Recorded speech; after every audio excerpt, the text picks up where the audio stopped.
guys, welcome to Unravel Me. I'm Anna, and today I'm going to be showing you a fun method for doing toe-up socks using a backwards loop cast-on. I haven't really seen this done before, so I thought you guys might enjoy it. Again, there's several ways you could do Judy's magic cast-on or a Turkish cast-on. There's so many ways to do toe-up socks, and here is another one. Backwards loop cast-on for toe-up socks. Okay, so let's get started with our toe-up backwards loop cast-on. Now, the easiest way I have found to do this is with a single double-pointed needle. Of course, you can use more than one double-pointed needle. I'm not used to it. They're kind of fiddly for me, so I'm going to start with just one, and then to move on to your favorite pair of circular needles. And these are the Chiaogu. I believe it's the twist needles. I've had these for years. My absolute favorite needle. I'll probably do a review on them later, but this is what we'll be using today. So you're going to start just like with any regular backwards loop cast on. If your beginning number of stitches for your toe is, say, 16, that would mean that you would have 8 on a back needle and 8 on a front needle.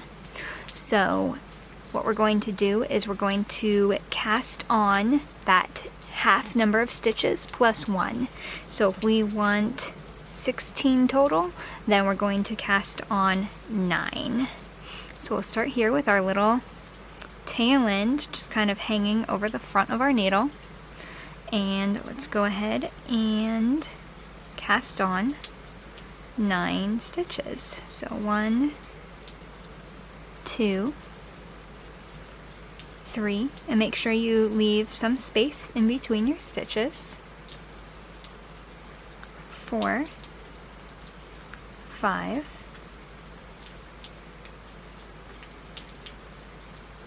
6, 7, 8, 9. Perfect. Now this little tail end, you can just whoop, let that drop right on off your needle. Now if you turn this clockwise so that that little tail end is now on your left and your working yarn is on your right, and kind of towards you, rotate it towards you upside down so that these little back bumps are now facing you, and you will see that you have 8 spaces between your stitches.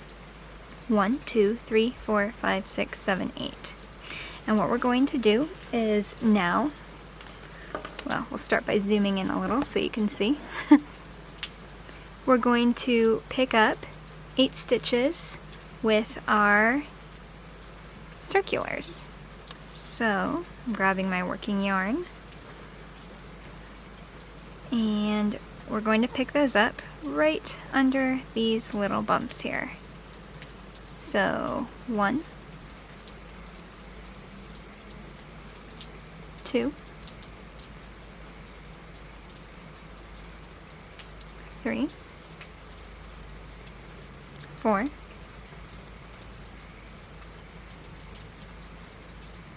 5, 6, and if it starts getting a little tough, you can slide that right on through to get some space. 7 and 8. And let's slide those ones on through as well.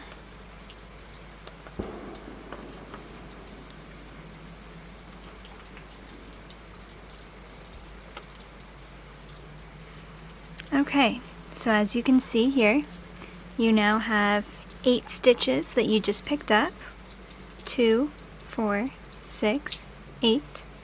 And there should be 9 stitches on this front double pointed needle here. 2, 4, 6, 8, 9. So what you're going to do is this last stitch right here that you had just worked into, you're going to first slide this so you don't tighten it up too much.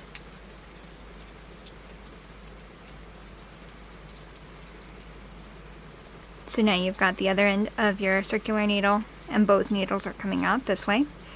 And this extra stitch here, you're just going to grab that and pull it out. Just like that, and let it drop. Now you will have 8 stitches on each needle. This last stitch that's on your circular needle here, that's attached to your working yarn, is just kind of wrapped over. It's going to change once you start working on the other side, but for now, just make sure that that doesn't accidentally slide off your needle. So again, turning clockwise, you can let that slide back through now. And we can begin working this just like our sock pattern. So you can slide that double pointed needle here. This very first row, you want to work through the back loop. So we'll work that. 1, 2, 3,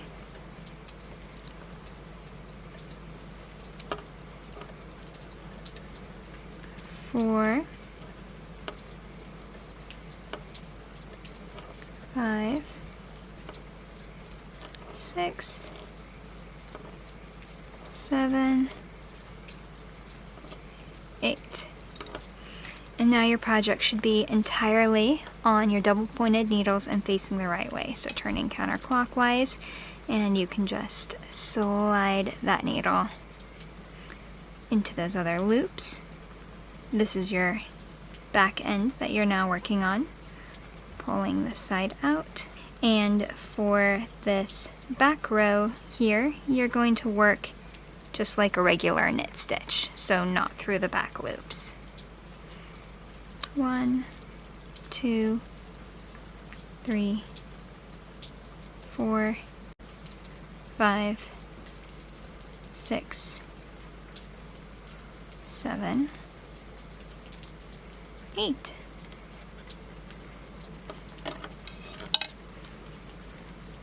And again, if you prefer to work with double pointed needles, you can do that as well. I'm just pretty clumsy with that. And here's the point where you would start doing your increases for your sock. So let's go ahead and do one increase round and then take a look at it. So I'm going to make this simple just by doing a KFB, which is knit front back.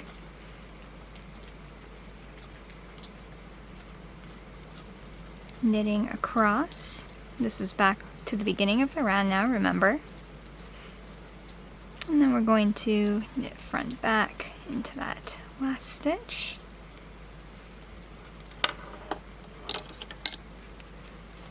It can be a little tight at first, coming around to this other side now. This is the needle 2 of row 2, where we're increasing.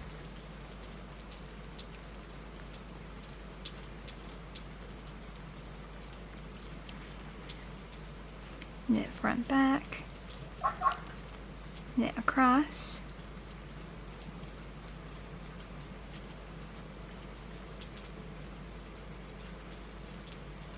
and knit front back into that last stitch.